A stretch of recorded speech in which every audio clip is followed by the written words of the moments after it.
Hello friends, this is Holmes, a first-time farmer over 50. Welcome to the homestead. Today we're going to take a tour of the fence line around the yard. So this is the eastern side of the yard from the road, looking down the hill and looking south, all at the same time. Aren't we talented? And right here, this is the corner of where this is the corner post where the fence line will begin. So fence will run this way about 550 feet over to the property line. So all this part here will be in the pasture. This part right here where all these bushes are, that's what we call the old foundation. My dad started to build a house there, poured the footer. That's about as far as it got, and then he got some other ideas and bought a house and moved it out here. So so that hole in the ground has been there forever, well, about 65 years or so, and we just throw stuff in there, brush and all kinds of things, and so it's kind of overgrown, but we're just going to leave it go for right now and just let wildlife take over, I guess. All right, so this is where the corner post will be. Now actually what I'm thinking of doing is putting moving the fence, the corner posts over like about 10 feet that way, and then 10 feet down this way, and then that way, and then bridge that corner that way. So there's not going to be a hard corner. It'll be kind of at an angle, so it'll be a little more softened. That's the idea. We'll see how that works out. All right, so we're just walking down here. So the fence line will go right through here.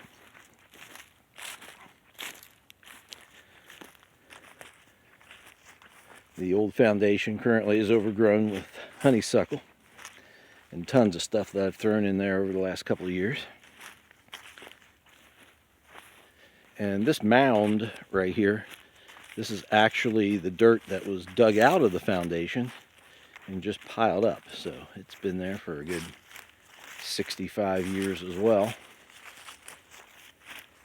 And this area here is actually kind of nice. It's relatively flat, so this is going to make like a perfect gate area for access into the eastern pasture. So I'm still thinking through all that, but that's my idea at the moment. Stump from the big ash tree, victim of the emerald ash borer.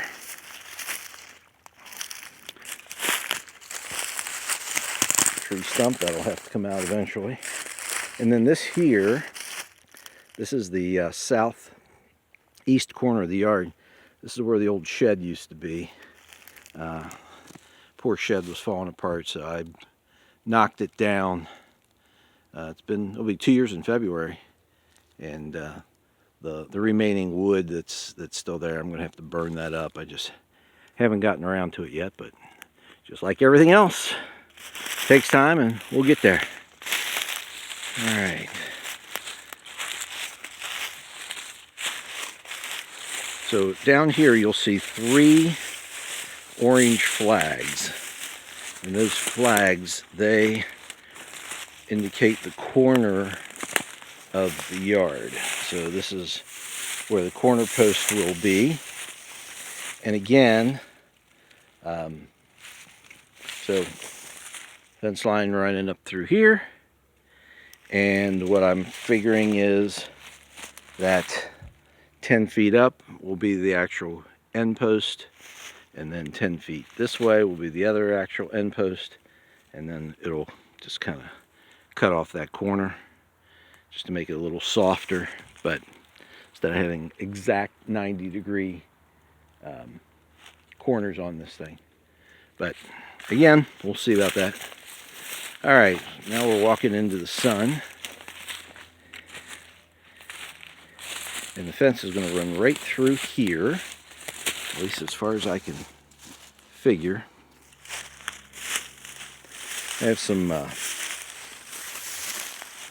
logs here to clean up. These are from ash trees, more ash trees, victim of the emerald ash borer. So that's some more work, but really not a major deal at all. It's more just kind of moving stuff out of the way.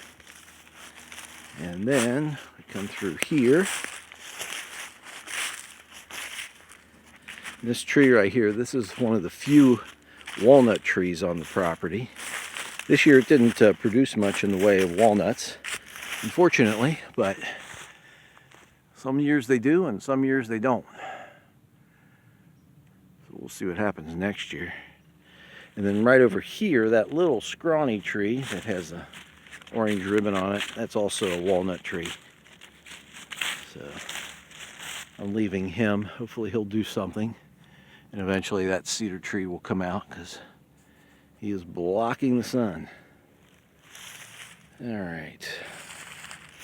Moving right along, we are headed over. Again, this is the fence line right behind the house.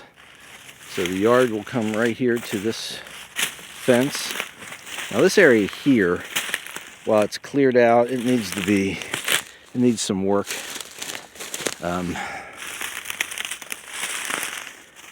Had some folks come out here and clear up the yard because it had gotten overgrown and ash trees were dropping and stuff, and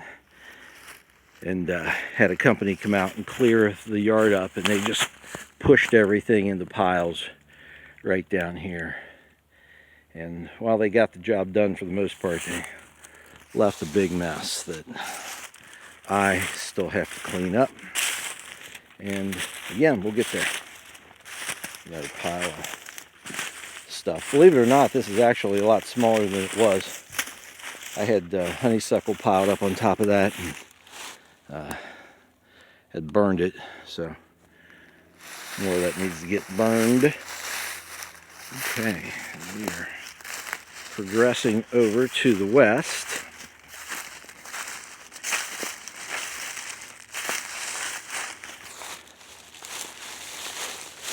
So this area here will be the yard, and then this area here is the pasture.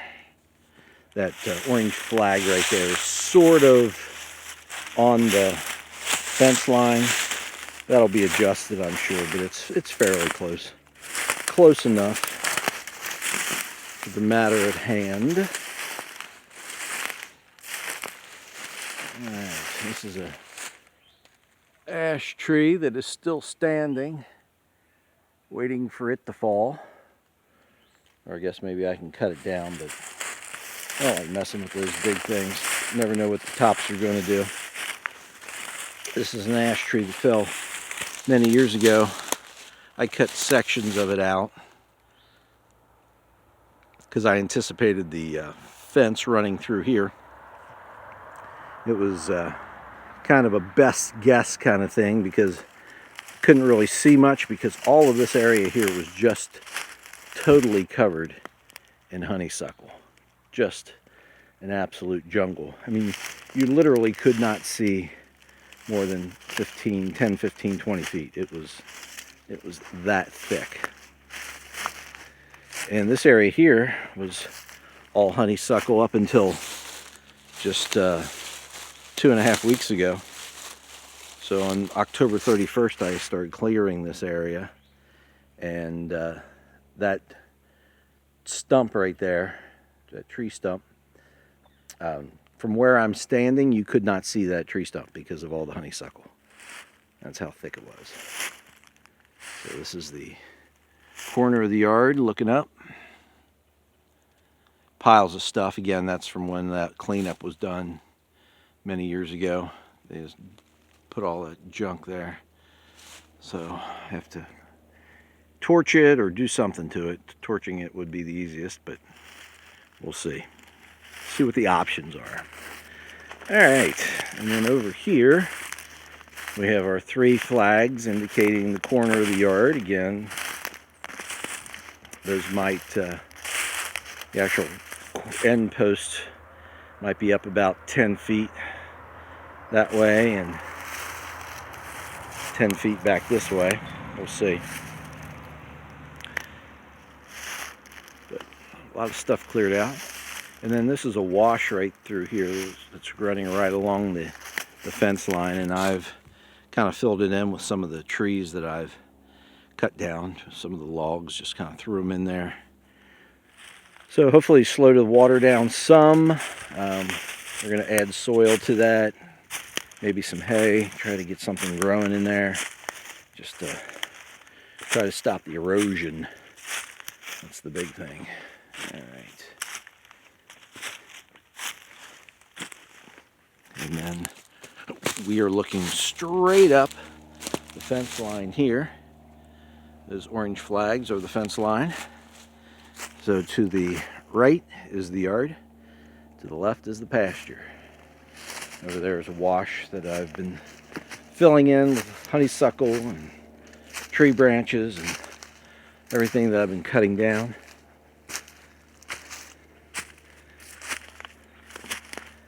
And then this right here, this is where, this is what I think I'm going to have the entrance to my western pasture. So have a gate right here, because that is a relatively flat area.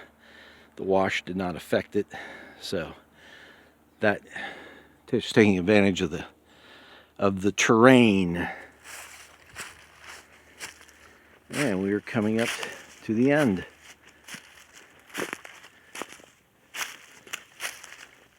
Some more stuff piled up in the wash there.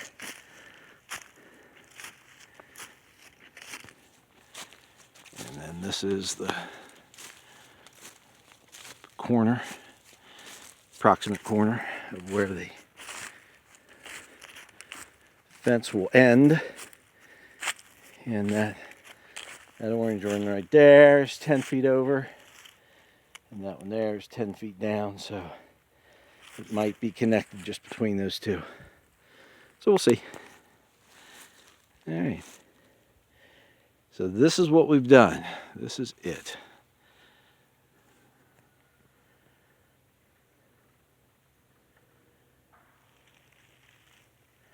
Just wanted to show you what's happening with the fence line, perimeter fence around the yard. And then, of course, there's the perimeter fence around the entire property. Hopefully that will be coming here in the spring. So thanks for watching. We appreciate it. Please hit like and subscribe. And we look forward to seeing you again in the future. But if not, we will see you in the pasture.